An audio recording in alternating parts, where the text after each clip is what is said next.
E na Libertadores da América, vai ser campeão? Entra como favorito, vai ter que jogar para provar que é campeão. Pois é, olha aqui, o pessoal está mandando mensagem pelo hashtag Debate Final Fox Sports. O José Augusto, que tem nome de cantor famoso, né?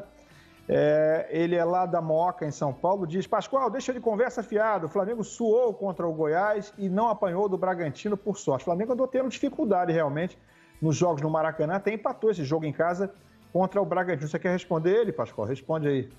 Não precisa da resposta, né? A campanha do Flamengo fala por mim. O Flamengo não fez, não teve, eu estava até com você aqui nesses jogos, inclusive, no nosso programa, no Debate Final. E a gente falou aqui, o Flamengo não jogou bem. O Flamengo não jogou bem. Imagina, como é que é o nome dele? Zé Augusto? Zé Augusto. Lembra alguma música de Zé Augusto? Você gosta de música de Zé Augusto, Ilan? Eu não lembro dessas músicas do Zé Augusto. Mas não é ele, não. Esse aqui é um internauta aqui. O Zé Augusto lá, ele é São Paulino, da Moca de São Paulo. Não, eu conheço você, Zé. Eu sei que você gosta. Agora, eu não lembro de nenhuma música do Zé Augusto. Só para dizer para ele, mesmo jogando mal, o Flamengo é bom. Se calcula quando ele joga bem. Aguenta coração, né? Pra gente citar o cantor aí. Como é que é essa? Canta um pedacinho aí, José. Agora aguenta coração, não é isso, Pascoal? Olha aqui, ó. Tem mais aqui. O Pedro Zói tá dizendo o seguinte: maior vergonha o quê, Pascoal? Você falou da vergonha que o Flamengo passou lá com o Del Valle. O Grêmio já tomou de 5, o Palmeiras já tomou de 5 na Libertadores também. Que isso? Tá legal, Pedro. Tá feito aqui. Mas nenhum... Pedro Zói, nenhum campeão da Libertadores no ano seguinte tomou de 5. Não tem na história. Não tem na história. É a maior vergonha que o Flamengo passou na Libertadores e a maior vergonha de um atual campeão na Libertadores. Foi um... Fala, Jorge. O Flamengo soube se recuperar, né? O Flamengo,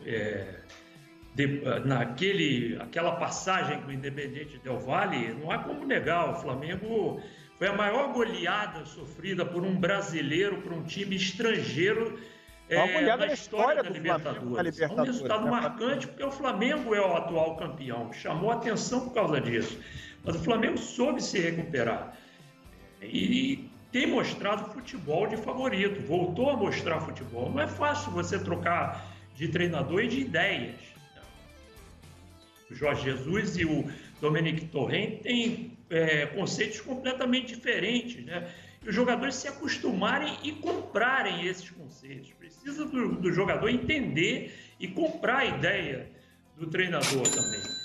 O Flamengo tem elenco, está mostrando elenco. Não é uma crítica por criticar. Eu entendi o que o Pascoal falou. O que quis dizer é que chamou a atenção por ser a maior goleada já sofrida por um time brasileiro contra um estrangeiro na história da Libertadores.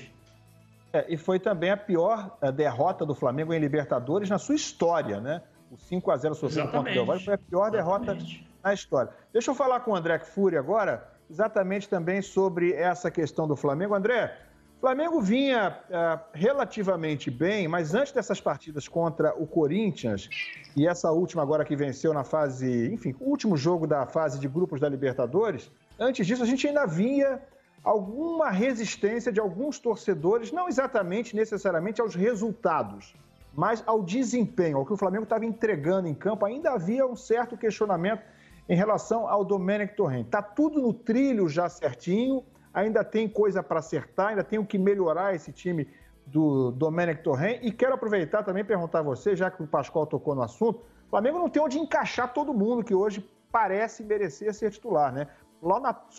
Para falar só do ataque, tem Bruno Henrique, Gabigol, tem Pedro, tem Michael, tem Lincoln, tem Vitinho. E tirando o Michael, todos eles aí estão subindo de produção. E o Gabigol também não tem jogado todas e tal. Mas o Bruno Henrique fez gol na última partida, o Pedro não precisa nem falar, né? Tem o Vitinho fez um bom jogo recentemente, o Lincoln fez gol, também fez um bom jogo. Como é que ele vai montar esse ataque? E quero saber se gente demais atrapalha para montar um time como esse do Flamengo, porque ele vai ter que encaixar esse quebra-cabeça e vai ter que deixar a gente de fora, André. Sim, Ilan, você tem razão. Então, começando pelo final, a profundidade do elenco do Flamengo era um objetivo do clube na transição de 2019 para 2020. aumentar o número de jogadores com capacidade para serem titulares do Flamengo. No time de 2019, o espetacular time do Jesus, campeão brasileiro e campeão da Libertadores, havia algumas posições em que o substituto, quando entrava, imediatamente determinava uma queda técnica muito visível. No caso das laterais era assim, alguma coisa no meio de campo, quando determinados jogadores não estavam disponíveis, também faziam com que o Flamengo sofresse um pouco na reposição. O mercado que o Flamengo fez de um ano para o outro foi excelente e o objetivo desse mercado era exatamente dar à comissão técnica, que seria a mesma, seria a comissão técnica portuguesa liderada pelo Jesus, ter um pouco mais de condições de variar as escalações sem que o nível do time escalado por ele caísse. Isso aconteceria com qualquer treinador no comando do Flamengo. E a ideia, eu repito, era exatamente essa, ter esse problema. O Flamengo, como clube, abraçou esse problema. Nós vamos ter aqui gente que pode ser titular e não vai ser. Aí é uma questão interna de administração de ambiente, a capacidade de cada treinador de tratar determinados jogadores da maneira correta para mantê-los motivados e dar a eles minutos que, na cabeça de determinados futebolistas, nunca são suficientes se o cara não é titular e joga todas, mas no futebol de hoje, esse conceito está ficando para trás em equipes que têm o nível que o Flamengo tem e as ambições que o Flamengo tem. Então, são várias competições. Mudando de Jesus para Torren, ele na chegada já deixou muito claro que ia variar escalação, ia fazer o elenco rodar, ia manter jogadores frescos em condições de darem o seu melhor do ponto de vista físico quando fossem acionados, deixando muito claro que o Flamengo teria a possibilidade de mandar a campo escalações diferentes conforme a necessidade de cada competição, do adversário, local do jogo. E aí, Ilan, eu volto a esse período tenso em que houve a goleada para o Del Valle fora de casa, houve um segundo jogo na sequência em que talvez essa comissão técnica do Torren não suportasse a pressão se o Flamengo fosse derrotado de novo. E aí, num momento em que a profundidade do elenco foi exigida, foi testada, não por uma questão de opção, mas por uma questão de pura sobrevivência e competitividade, o Flamengo chegou a colocar jogadores que estavam inscritos na Libertadores por causa da pandemia, eles entraram no avião, depois o voo teve problemas, tal era a necessidade de gente para vestir a camisa num jogo oficial de Copa Libertadores da América. E aí aconteceu a mudança, na minha opinião, que fez com que as pessoas, e eu tenho certeza que ainda existe muita gente que está achando que esse time ainda não engrenou, que tem muita coisa para melhorar, e tem mesmo uma coisa ou outra, mas eu digo, tem gente que não está convencido ainda que o auxiliar do Guardiola é a melhor opção para dirigir o Flamengo, por causa da imagem deixada pelo Jesus de um time absolutamente imbatível. O Flamengo de 2019 era uma coisa que não pertencia à realidade do futebol brasileiro. A forma como o Flamengo tratou os seus adversários aqui no Brasil, mesmo na Libertadores, naquele confronto com o Grêmio, ali era teoricamente um choque dos dois melhores e a coisa foi completamente desequilibrada pelo brilhantismo do Flamengo, ficou um rastro de destruição depois daquele confronto.